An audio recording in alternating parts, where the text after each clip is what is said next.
विद्यार्थ्यांनो, आज आपण इयत्ता 8वीच्या वर्गातील मराठी या विषयातील भाषेचे अलंकार या विषयीचा अभ्यास करणार आहोत. तर अलंकार हे आपल्याला व्याकरणामध्ये विचारले जातात. आता अगोदर आपण या अलंकाराचा अर्थ समजून घेऊयात की अलंकार या शब्दाचा अर्थ दागिना असा आहे. आणि ज्यावेळेस आपण दागिने घालतो त्यावेळेस माणसाच्या शरीराला एक प्रकारचं सौंदर्य प्राप्त होतं. माणसाच्या सौंदर्यामध्ये भर पडत असते. त्याचबरोबर हे झालं दागिन्यांचं. परंतु दागिन्याप्रमाणेच तलम, रंगीबेरंगी कपड्यांनी कोणाच्या शरीराला शोभा येते, तर कोणाचा चेहरा त्या व्यक्तीने चष्मा घातल्यामुळे अधिक अशा प्रकारचा उठावदार दिसत असतो. त्याचबरोबर कपडे आहेत, चष्मा आहेत, हे देखील एका अर्थाने अलंकारच म्हणावे लागतील. तद्वतच अलंकारामध्ये प्रामुख्याने शरीराला शोभा आणण्याचा धर्म आपल्याला पाहायला मिळतो. आता ही गोष्ट जशी व्यक्तीच्या संदर्भामध्ये आहे, तशीच आपली भाषा ज्यावेळेस आपणाला अधिक अशा प्रकारे परिणामकारक किंवा चांगली करायची असेल, तर आपण काय करत असतो? नेहमीची साधी भाषा न वापरता आपण वेगळ्याच पद्धतीने सांगून ती अधिक उठावदार, आकर्षक करण्याचा प्रयत्न आपण करत असतो. आता उदाहरण जर सांगायचं म्हटलं, तुझे चालणे मोहक आहे असे न म्हणता एखादा कवी हेच वाक्य अलंकारिक भाषेमध्ये कसं म्हणतो? चांदणे शिंपीत जाशी चालता तू चंचले. समजा विद्यार्थ्यांनो, अशी शब्दरचना जर एखाद्या कवीने केल्यामुळे ती कल्पना आपणाला जर अधिक उठावदार वाटत असते आणि या चरणातील जे च हे अक्षर आहे ते आल्यामुळे आपला कानाला ऐकण्यासाठी एक प्रकारची विशेष गोडी वाटत असते. तर त्याच अर्थाने तर अशा रीतीने अलंकारामुळे ती शोभा येत असते. हे झालं शरीराच्या बाबतीमध्ये. भाषेच्या बाबतीमध्ये सुद्धा या पद्धतीनं वरील अलंकार आपण पाहिलेला आहे. आता दुसरं उदाहरण जर आपण अलंकाराचं पाहिलं म्हटलं, तर उदाहरणार्थ बाळाला झोपविताना आईला असं म्हणायचं असतं की डोळे मिटून घे व झोप. पण ही जी साधी वाक्यरचना आहे, एखादा कल्पक अशा प्रकारचा कवी की अलंकारिक भाषेमध्ये याला कसं मांडतो पहा. पापणीच्या पंखात झोपू दे डोळ्यांची पाखरे. आणि या ठिकाणी डोळ्यांना पाखरे मानल्यामुळे साधाच विचार आहे, परंतु तो अलंकारिक भाषेमध्ये अतिशय शोभून या ठिकाणी दिसतो आहे. तर विद्यार्थ्यांनो, अशा रीतीने या अलंकाराचा आपल्याला त्या ठिकाणी विचार करावा लागतो. आता आपण आपल्या पाठ्यपुस्तकामध्ये ज्यावेळेस पाहतो की अलंकाराचा अभ्यास करत असताना, आता आपण जेव्हा कथा म्हणजे गोष्ट, कादंबरी, कविता किंवा एखादं नाटक असेल, हे सगळे वाङ्मयातले प्रकार आहेत, हे साहित्याचे प्रकार आहेत. आणि याचं आपण ज्यावेळेस वाचन करत असतो तेव्हा दैनंदिन जगण्यातील भाषेपेक्षा थोडी वेगळी भाषा आपल्याला वाचायला मिळत असते. आपल्याला साहित्य वाचनाचा आनंद मिळवून देण्यात या भाषेचा मोठा वाटा असतो. दैनंदिन व्यवहारातील भाषेपेक्षा साहित्याची भाषा ज्या घटकामुळे वेगळी ठरते त्या घटकालाच अलंकार असंही म्हटलेलं आहे. म्हणजे सांगायचं तात्पर्य, अलंकारामुळे जसं माणसाच्या शरीराला शोभा प्राप्त होते, तेच आपण भाषेच्या बाबतीमध्ये जर अलंकार वापरले तर साधं वाक्यसुद्धा आपणाला कानाला ऐकावंसं वाटत असतं. आणि म्हणून आपणाला की भाषेला ज्याच्यामुळे शोभा येते त्या गुणधर्मांना भाषेचे अलंकार असं म्हटलं जातं. आणि त्यानुसार या भाषेच्या अलंकाराचे 2 प्रकार आपणाला सांगितलेले आहेत. आता या 2 अर्थामध्ये आपणाला ज्यावेळेस विचार करत असतो की शब्द अलंकार आणि दुसरा आहे अर्थ अलंकार, परंतु आपणाला इयत्ता 8वीच्या वर्गामध्ये शब्द अलंकार या प्रकारातले आपण आपल्या पाठ्यपुस्तकामध्ये त्या ठिकाणी पाहू शकता की शब्द अलंकारामधले यमक, अनुप्रास आणि श्लेष हे अलंकार आहेत. परंतु आपल्या वर्गामध्ये की 8वीच्या वर्गामध्ये यमक आणि अनुप्रास या 2च अलंकाराचा आपणाला अभ्यास करावयाचा आहे.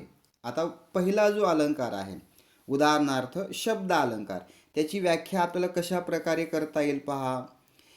कवितेमध्ये केव्हा केव्हा शब्दांच्या नादमधुर रचनेमुळे सौंदर्य प्राप्त होते, त्यास शब्द चमत्कृती म्हणतात, म्हणजेच त्याला शब्दालंकार असं म्हणतात.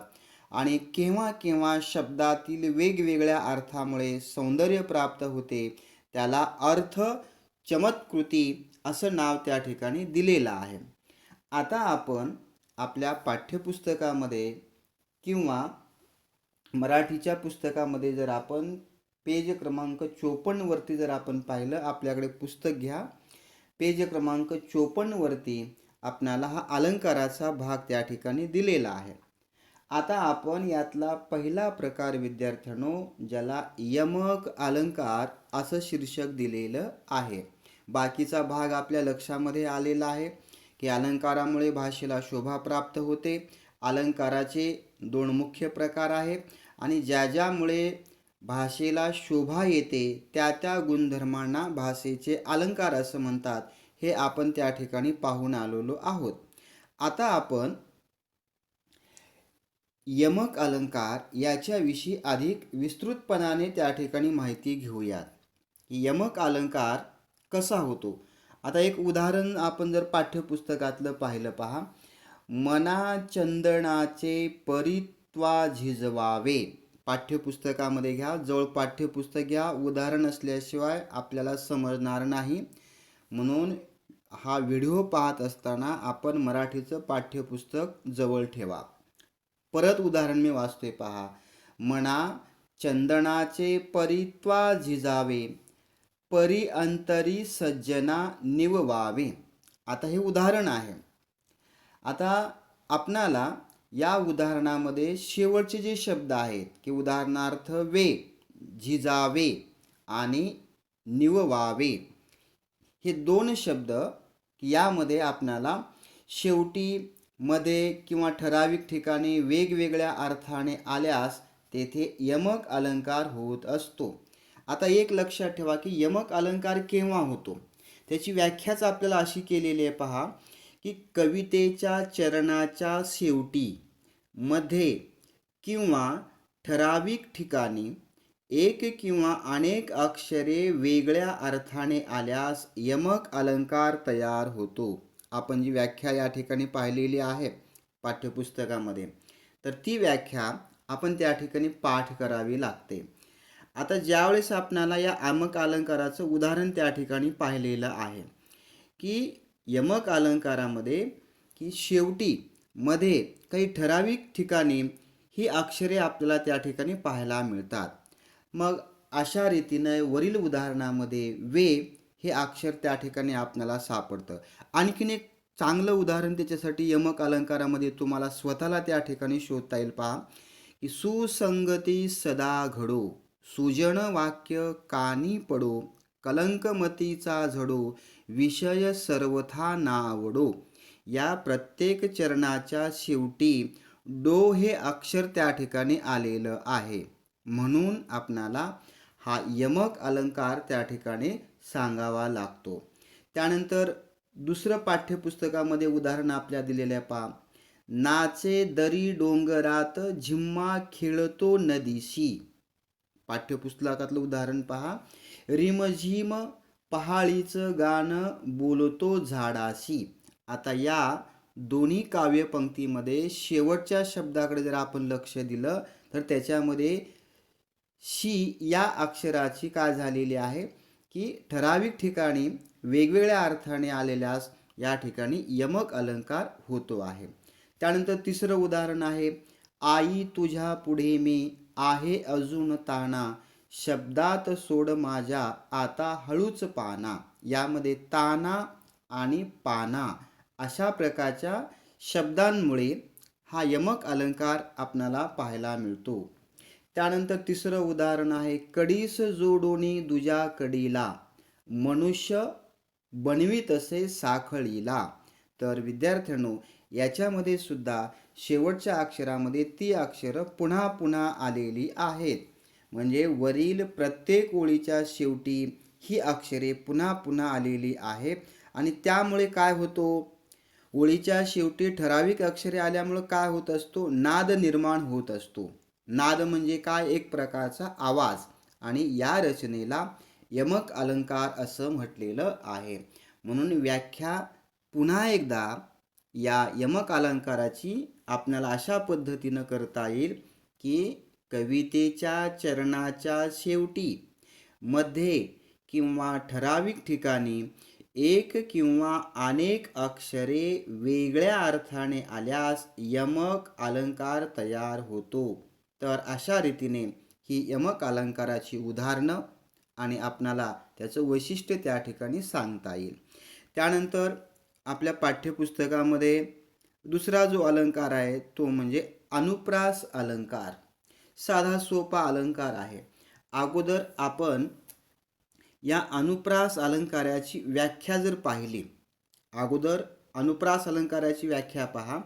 एखाद्या वाक्यात किंवा कवितेच्या चरणात एकाच अक्षराची पुनरावृत्ती होऊन त्यातील नादामुळे जेव्हा त्याला सौंदर्य प्राप्त होते तेव्हा अनुप्रास अलंकार तयार होतो.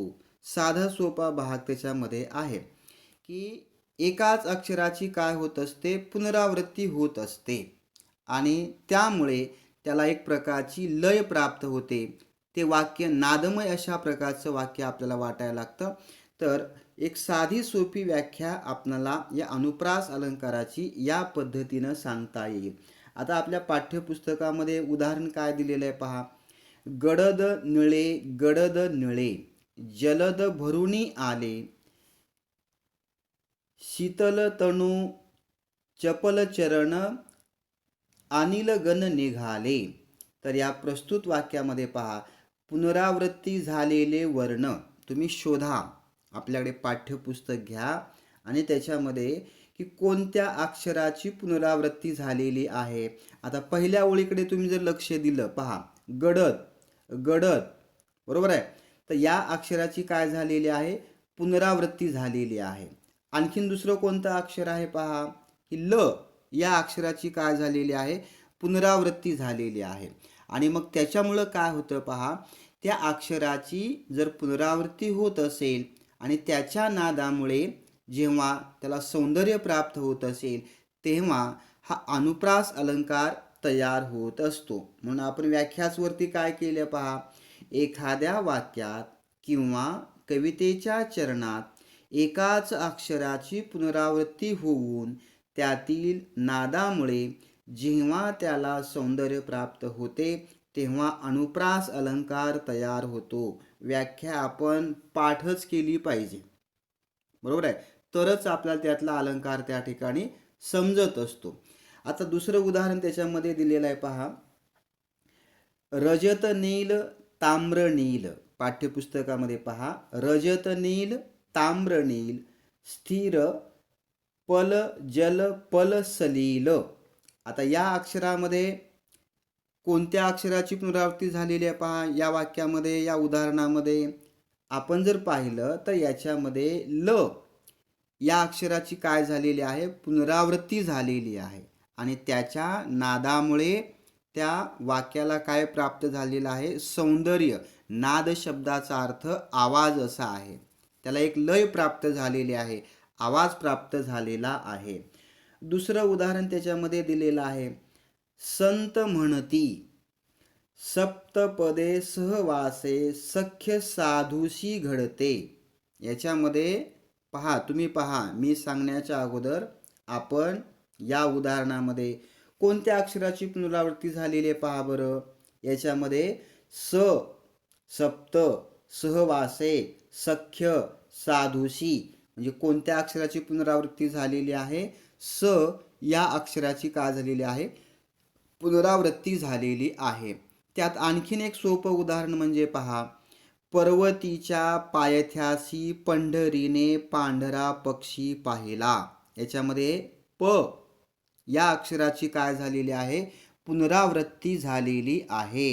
आणि यामुळे अशा प्रकारच्या या वाक्यामध्ये त्याचे खूप सारे उदाहरणं आपल्याला पाहता येतील, की अशा प्रकारे त्याची व्याख्या की एखाद्या वाक्यात किंवा कवितेच्या चरणात एकाच अक्षराची ज्यावेळेस पुनरावृत्ती होते आणि त्यामुळे त्यातील नादामुळे जेव्हा त्याला सौंदर्य प्राप्त होते तेव्हा अनुप्रास अलंकार त्या ठिकाणी तयार होतो. तर एवढं या अनुप्रास अलंकाराविषयी आपल्याला पुरेसं आहे. आता विद्यार्थ्यांनो, आपणाला या अलंकारातला म्हणजे अलंकाराच्या भागातला जो दुसरा प्रकार आहे तो म्हणजे अर्थालंकार. हा प्रकार आपल्याला त्या ठिकाणी पाहायचा आहे. आता अर्थालंकारामध्ये आपणाला 8वीच्या वर्गामध्ये 2च अलंकार आहेत. आपल्या पाठ्यपुस्तकामध्ये उपमा अलंकार, उत्प्रेक्षा अलंकार, रूपक अलंकार, आपणहुती अलंकार, व्यतिरेक अलंकार, चेतनगुणोक्ती अलंकार, तर हे सर्व अलंकार आहेत. परंतु इयत्ता 8वीच्या वर्गामध्ये आपणाला 2च अलंकार त्याच्यामध्ये त्या ठिकाणी पाहायचे आहेत. आता आपण कोणता प्रकार पाहणार आहोत? की अर्थालंकारातला हा प्रकार आपण पाहणार आहोत. यामध्ये एक उपमा अलंकार आणि दुसरा उत्प्रेक्षा अलंकार याचा आपण त्या ठिकाणी अभ्यास करणार आहोत.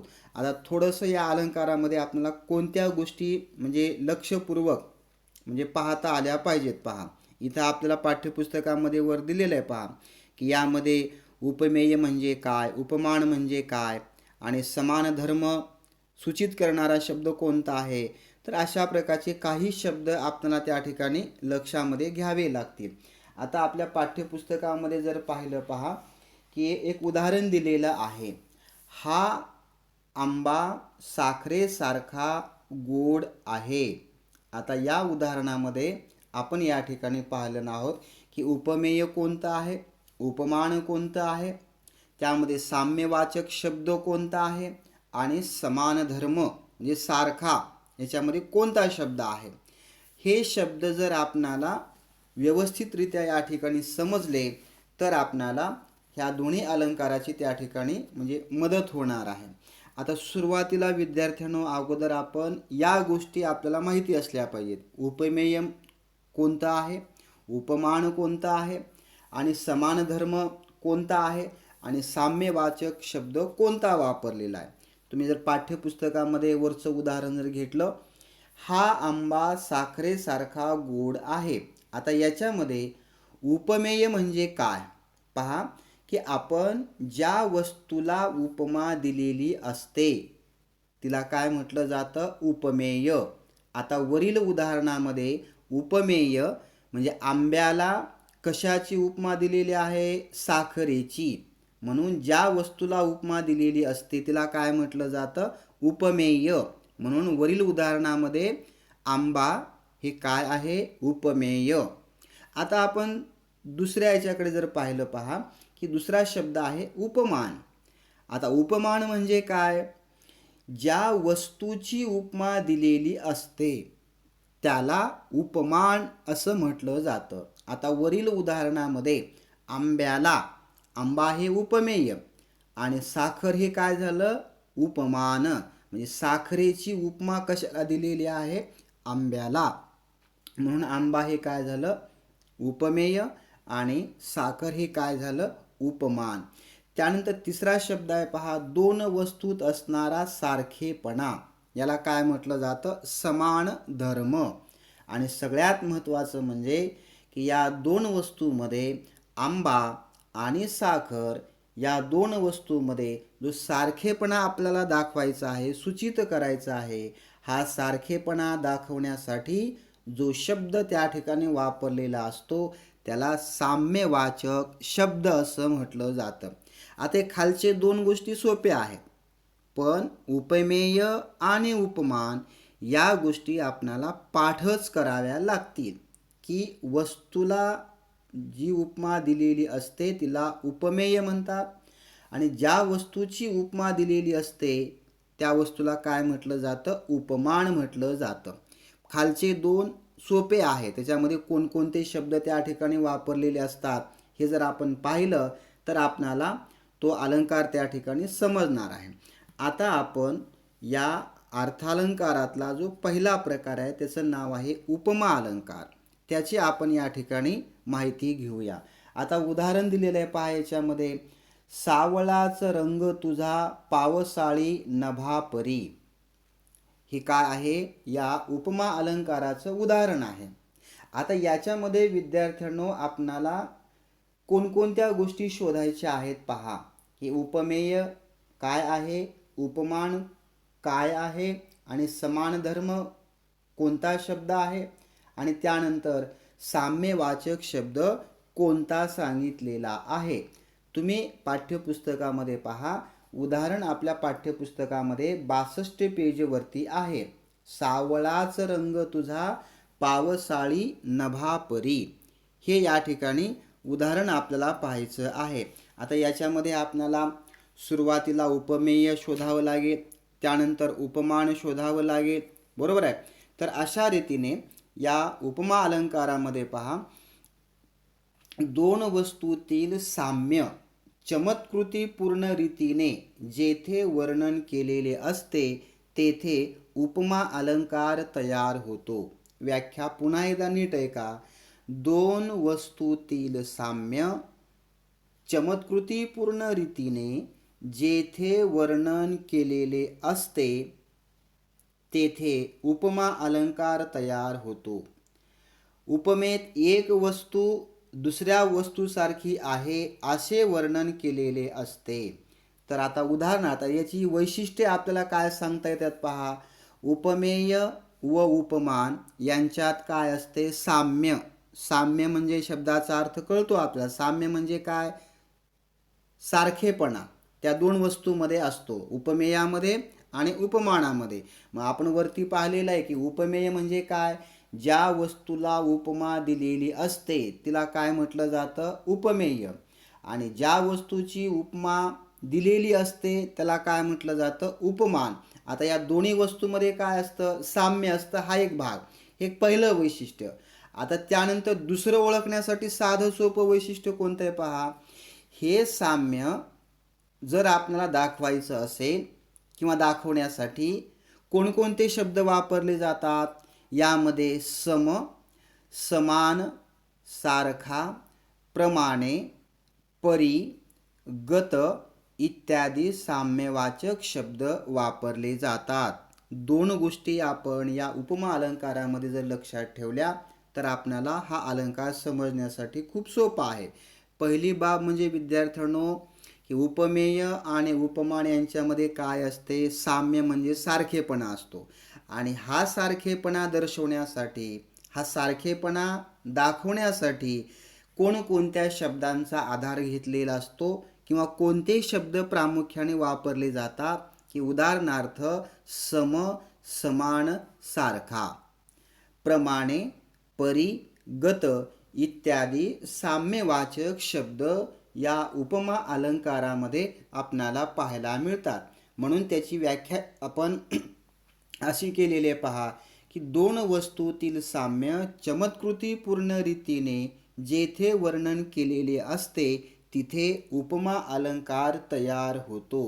तर अशा रीतीने की सारखेपणा दाखवल्याखेरीज उपमा होत नाही, म्हणून उपमा अलंकारामध्ये या प्रकारचे शब्द त्या ठिकाणी वापरले जातात. आता उदाहरण आपण वर सांगितलेलं आहे. पहिलं उदाहरण पहा, सावळाच रंग तुझा पावसाळी नभा परी. आता याच्यामध्ये आपणाला एक एक गोष्टी त्या ठिकाणी पाहायच्या आहेत. आता सुरुवातीला आपण काय शोधणार आहोत की वरील वाक्यामध्ये उपमेय कोणतं आहे. आता व्याख्या आपण काय केलेली आहे, ज्या वस्तूला उपमा दिलेली असते त्याला काय म्हटलं जातं, उपमेय. म्हणून विद्यार्थ्यांनो, या वाक्यामध्ये की उपमेय तुझा रंग, हे काय झालं, उपमेय. त्यानंतर उपमान म्हणजे काय, आता कोणाची उपमा दिलेली आहे, तर पावसाळी नभाची उपमा दिलेली आहे. आणि यांच्यामधला जो समानता दर्शवणारा किंवा समान धर्म कोणता आहे, तर सावळेपणा हा समान धर्म आहे. आणि साम्यवाचक शब्द कोणता आहे, परी हा कोणता शब्द आहे, साम्यवाचक शब्द आहे. तर अशा रीतीनं आपणाला या अलंकारामध्ये उपमेय, उपमान आणि समान धर्म कोणता दाखवणारा शब्द आहे ते आपल्याला त्या ठिकाणी पाहायला मिळतं. तर असे अनेक उदाहरणं आपल्याला त्याच्यामध्ये त्या ठिकाणी सांगता येतील. म्हणून अशा प्रकारे दोन वस्तूतील साम्य की चमत्कृतीपूर्ण रीतीने जेथे वर्णन केलेले असते तिथे हा उपमा अलंकार तयार होतो. आता उदाहरणार्थ त्याचे उदाहरण जर आपण पाहिले, पहा, आईसारखे दैवत साऱ्या जगतावर नाही, बरोबर आहे. त्यानंतर आभाळागत माया तुझी आम्हावरी राहू दे. तर अशा रीतीने आपणाला यामध्ये साम्यदर्शक शब्द आणि साधर्म्यदर्शक शब्द याचा वापर करून उपमा अलंकारामध्ये त्या ठिकाणी पाहता येतो. आता उदाहरणार्थ की आईसारखे दैवत साऱ्या जगतावर नाही. आता याच्यामध्ये आपण जर पाहिलं की उपमेय काय आहे, आई. उपमान कोण आहे, दैवत. साम्य सूचक शब्द कोणता आहे, सारखे. आणि समान धर्म कोणता आहे, तर देवत्व. तर अशा प्रकारे आपणाला ते शब्द या ठिकाणी पाहता येतात. म्हणून आपणाला या उपमा अलंकाराचं वैशिष्ट्य, त्याची उदाहरणं, उपमेय, उपमान याप्रमाणे त्या ठिकाणी सांगता येईल. त्यानंतर आपल्या या अलंकारातला दुसरा जो प्रकार आहे तो म्हणजे उत्प्रेक्षा अलंकार. त्याची सुरुवातीला आपण वैशिष्ट्य पाहूयात की उत्प्रेक्षा अलंकाराची वैशिष्ट्य काय. त्याचं पहिलं वैशिष्ट्य आहे, पहा, उपमेय हे जणू उपमानच असते.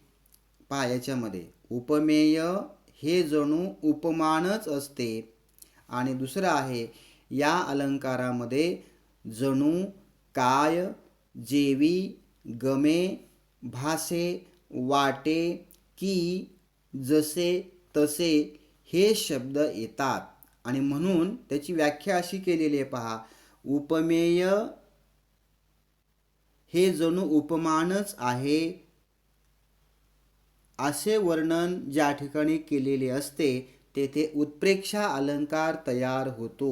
उपमेय हे काय आहे, उपमानच आहे असे वर्णन जिथे केलेले असते तिथे उत्प्रेक्षा अलंकार तयार होतो. ही दोन वैशिष्ट्ये आणि त्याची व्याख्या पाहिल्याच्या नंतर आपण उदाहरण त्या ठिकाणी पाहूयात. पहा, हा आंबा म्हणजे जणू साखरच. आपल्या पाठ्यपुस्तकातलं उदाहरण आहे. हा आंबा म्हणजे जणू साखरच. आता या प्रस्तुत वाक्यातील उपमेय काय आहे, आंबा. पहा, उपमेय काय आहे, आंबा. उपमान काय आहे, साखर.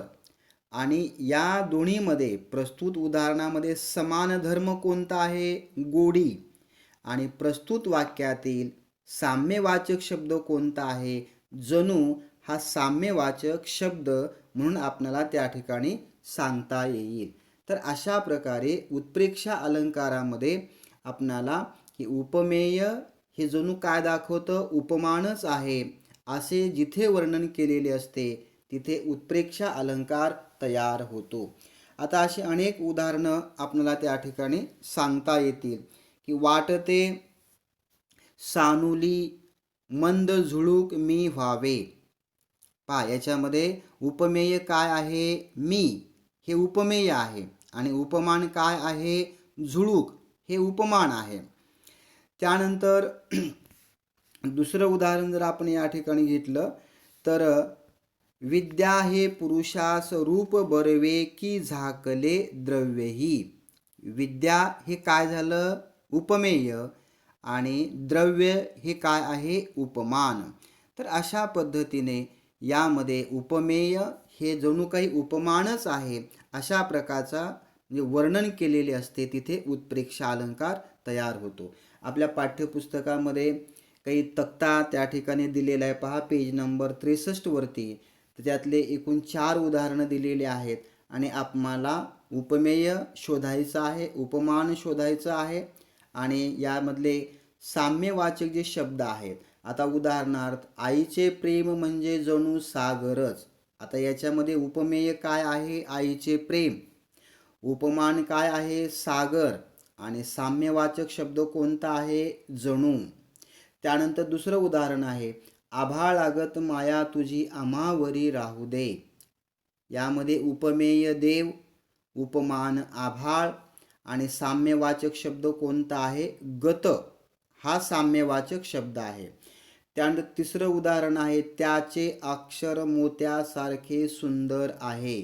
उपमेय त्याचे अक्षर, उपमान मोती आणि साम्यवाचक शब्द कोणता आहे? सारखे. चौथं उदाहरण आहे, ती गुलाबी उषा म्हणजे परमेश्वराचे प्रेम जणू. आता उपमेय म्हणजे गुलाबी उषा, उपमान म्हणजे परमेश्वराचे प्रेम आणि साम्यवाचक शब्द म्हणजे कोणता आहे? जणू. तर अशा प्रकारे आपणाला या अलंकाराच्या बाबतीमध्ये त्या ठिकाणी सांगता येईल. तर विद्यार्थ्यांनो, असे आपणाला एकूण यमक अलंकार, अनुप्रास अलंकार, उपमा अलंकार आणि उत्प्रेक्षा अलंकार या एकूण 4 अलंकाराचा त्या ठिकाणी अभ्यास करावयाचा आहे. ठीक आहे.